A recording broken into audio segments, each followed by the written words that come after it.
গল্প যে পুরোহিত নাম লিখত না।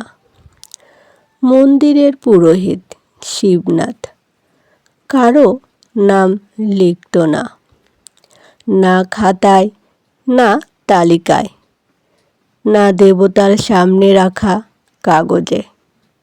লোকজন প্রথমে অবাক হয়েছিল, পরে অভ্যস্ত হয়ে গেছে। কেউ এসে বলতো, বাবার জন্য পুজো। শিবনাথ শুধু মাথা নেড়ে মন্ত্র পড়ত। কেউ বলতো, মায়ের আত্মার শান্তি চাই।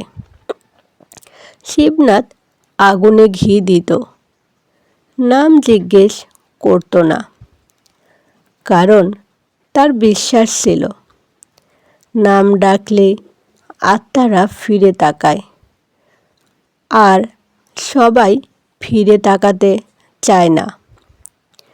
একদিন সন্ধ্যায় একটা ছোট ছেলে আসে, খালি পায়ে, হাতে কিছু নেই। ছেলেটা বলে, আমার জন্য পুজো করবেন? শিবনাথ থেমে যায়, জিজ্ঞেস করে, কার জন্য? ছেলেটা নিচু গলায় বলে, আমি এখনো আছি, কিন্তু সবাই আমাকে ভুলে গেছে। শিবনাথ চুপচাপ আগুন জ্বালে, মন্ত্র বদলায় না, কিন্তু চোখ বন্ধ করে বলে, যাদের কেউ মনে রাখে না, তাদের নাম দেবতারা নিজেরাই জানে।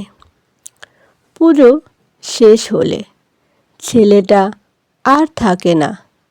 পরদিন থেকে শিবনাথ মন্দিরে ঢোকার আগে একটা কথা ফিস ফিস করে বলে, আজও কি কেউ বেঁচে থেকেও হারিয়ে গেছে?